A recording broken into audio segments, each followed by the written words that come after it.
Alright guys, my motovlog today is going to be probably a little bit controversial because it's going to be about cops. I'm going to tell a story involving a cop. Oh look, there's a cop up here. I'm going to tell a story because I work loss prevention, which is I stop shoplifters from stealing from my retail store. We have a team of loss prevention agents, so basically we use cameras and floor surveillance to catch shoplifters and then apprehend them. So that is my job. Anyway, so I'm going to tell a story. However, I'm not a very good storyteller, which is unfortunate for my future motovlogging career, since a lot of it, well, depending on who you are, is storytelling. So basically, it was just a normal day of loss prevention, fucking working on camera. Where was I at the beginning of this? I believe I was sitting in the camera. No, I was sitting in the fitting room from a prior floor investigation in which we thought someone was going to steal some Levi's in the fitting room. So I was sitting in the fitting room waiting on the radio for someone to say code 4, which is like all clear, they're not going to steal. They've exited the store, exited the department with no merchandise. So I was sitting there waiting for the code 4, and then my coworker gets on the radio and says, hey, JD, where you at? And I'm like, I whisper into the walkie-talkie, I'm in the fitting room, because I thought the guy was right next to me in the fitting room beside me, because that's normally what we do. So I thought the possible thief was in the fitting room next to me, so I didn't want to give away my position or whatever the fuck you want to call it. I didn't want to act like I was talking to myself in the fitting room. So I whispered into the microphone. She said, "Oh, he's code 4, he left." And I was like, "Well, thanks for telling me." So I come out of the fitting room, dump the merchandise that I was trying, or acting like I was trying on. And then she says there's a total of 3 agents this day. Me, a female, and then another male. She says, "Oh, there's 4 juveniles that entered through women's and are going to fragrance right now." And I think one of them had a backpack or something. So that's enough alert signal for me to start watching them. So they were watching. Before I can even get out of the fitting room and dump my merchandise, I get on my radio, or they get on the radio and say, "Oh, hey, JD, 2 of them are going downstairs with 2 fragrances right now." And my coworker is out there on the floor with me at the time already, and then she runs toward the escalator where they're going down, and we've still got 2 more juveniles that are still in the fragrance department, which is upstairs. So I run down an emergency exit to get downstairs without them seeing me quickly, and I get down to the kids department where it is downstairs, and that's where they're headed to exit. So they give me the countdown. I go and try to apprehend them, and then so I apprehend and by apprehend I mean confront myself as, I almost said what retail store I work for. I confront myself as blah blah blah security, would you please give me the merchandise and step back inside. That's basically our rule of thumb. We're supposed to be hands off, but that's not how it works. So basically, there's 2 African American juvenile males that I am trying to apprehend, and my coworker comes out and is trying to help me because they are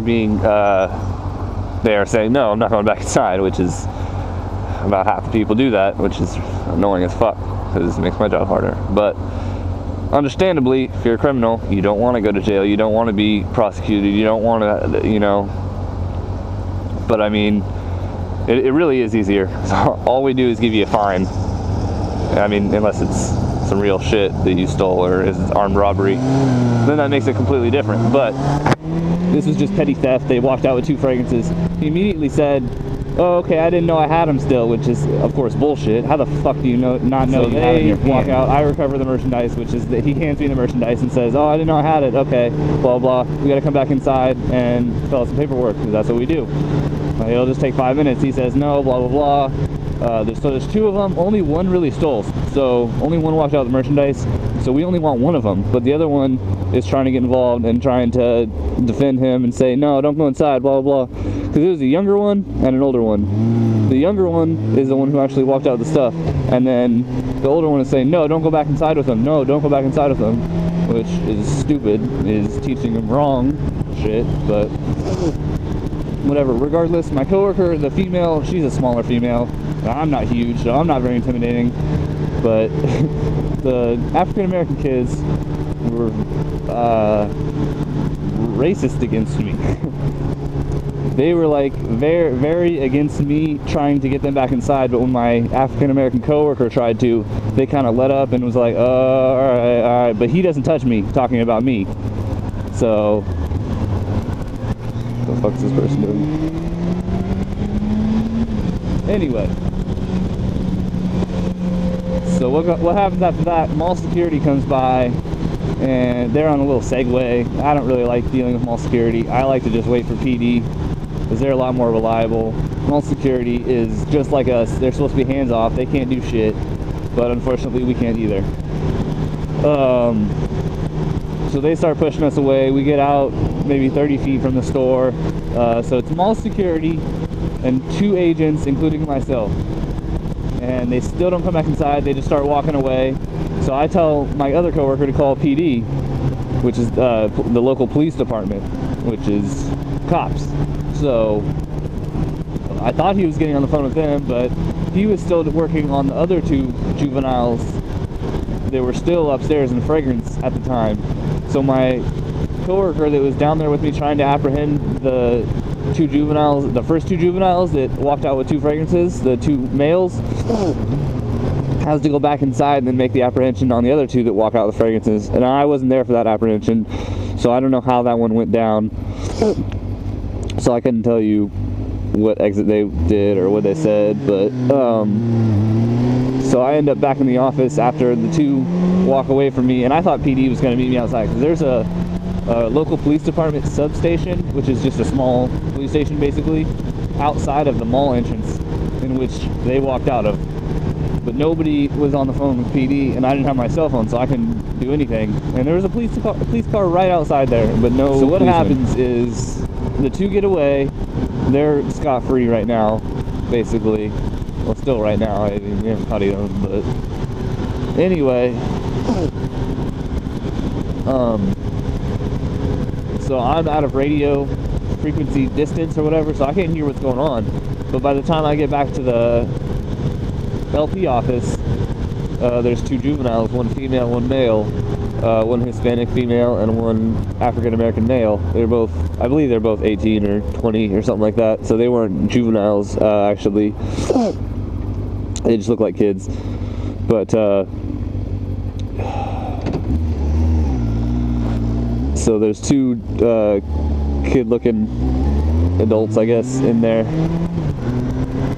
And then they walked out with some more fragrances also. They walked out with a total of like 4, I think, 2 each. And then, so what happens then is I searched the kid's bag. He's got a backpack and a bag that he bought, like some Nikes or Jordans or whatever the fuck it was. And then because it's over a certain X amount of dollars, we have to call the police department and to see if they have any warrants or if they have any prior arrests for similar things or whatever. They run his name, his date of birth, and her name, her date of birth. And then what happens is PD comes out because I forget, maybe one of them was juvenile. I forget why. PD normally doesn't come out unless they either have a warrant or they're going to get arrested, or if they're a juvenile and their parent hasn't come to pick them up. Maybe they didn't have ID or something. I forget, but that's not important. So PD comes out. It's a white officer, and it's a Hispanic shoplifter with an African American shoplifter, and so he comes in, talks to them, asks what's going on, they stole, blah blah blah, and then he asks to search his bags, as I let him know I did, and found a knife. It was like a kitchen knife. He says he used it for protection, but I call BS. Here's some cool views to compete with Baker X Derek. I'll come back around. So then what happens is the officer searches both bags. I let him know I found the knife, and then he asks whose shoes are those, because they were fresh in the bag, like the kid had just bought them himself. But he said, "Oh, it's my friend's." And then the officer knows that the other two got away, so he asks, "Oh, is it one of your friends that was here earlier that stole here?" And he's like, "Oh, it doesn't really say anything." The officer's like, "What? Speak up when you're talking to me." He's like, "Oh yeah, it's my friend Steven's." Like, "Oh, is Steven one of the ones who stole from here earlier today?" And the kid says, "Yeah." And the officer's like, "All right, give me the shoes," and then confiscates the shoes from him, and says, "If your buddy Steven wants his shoes back, he can come down to blah blah blah police department and come get them." Once they sign all the paperwork, they get a bill in the mail they got to pay. If not, then they go to court, or they get subpoenaed to court, or whatever the fuck it's called. So they're free to go. I come into work the next day. I have a little post-it note in the LP office on the computer, because that's normally where I sit down at first. It says, "Joe, call Darnell," and gives me a phone number, and it says about confiscated shoes. So I call the guy, and it's the kid who got away. It's his dad complaining about how his son's shoes got confiscated. And I didn't really know what to tell him other than go to blah blah police department. I mean, that's who has them. I don't have them, so I can't do anything for you. And then he's still bitching at me, which I don't understand, but hey, whatever, not my problem. And then what happens from there is it kind of nothing comes up for a while. That was a few weeks ago that happened, and then like 3 days ago, the kid who was with the original two, one of the two original kids that walked out with fragrances, you know, only one of them stole. The kid who didn't steal comes back in our store and then asks for the shoes, and we say, "No, we don't have them. Blah blah blah. Police department has them."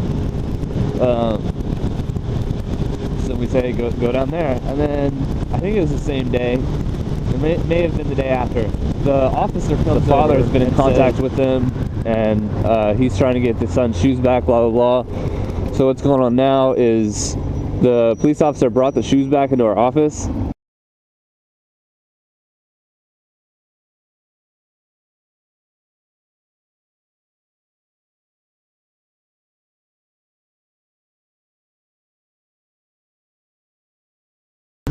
The officer brings the shoes back, and then leaves them in our office, and explains to the kid, "Bring your friend back so we can do so that my company can do all the paperwork like we're supposed to when you walk out with the fragrances because you stole them." Side note: the argument that it's not stealing if you forgot is fucking bullshit. I don't know how many of you, I mean, I guess a lot of people steal because I witness it all the time, but hopefully none of you out there that watch my videos do, because that's terrible. The argument that you forgot, or that it's not stealing if I gave it back right when you asked, or whatever, right when I was confronted. No, because if I didn't confront you, you would have stolen it. Whether you knew it or not, it does not matter. It does not matter. Any court of law, in any, if you didn't know you committed a crime, it doesn't matter. There's no justification for that. There's nothing that defends you in that sense. That can, oh, he didn't know? Oh, okay, he's good then. All right, he didn't know. It's cool. So anyway, back to the story. Cop leaves the shoes with us. Kid never comes back because he's fucking scared, and he doesn't want to do the paperwork or whatever, because he doesn't, like, maybe he has warrants or whatever. So he never came back. Shoes are sitting in our office. And they're probably going to sit there until whatever, 30 days, and then we can throw them away. They're the Valentine's Day Jordans or whatever they are. They're pink and orange or some fruity shit like that. They're like $140. Who the fuck spends that much on shoes? Anyway, beside my personal opinion about that, because I don't understand that shit at all. Anyway, so that's my whole story. Hopefully I touched base on every part of the story that mattered. So that's my question of the day to you guys. What do you guys think of what that cop did? Is it right? Is it wrong? Would you do it if you were put in a similar position? What would you do if you're in my position?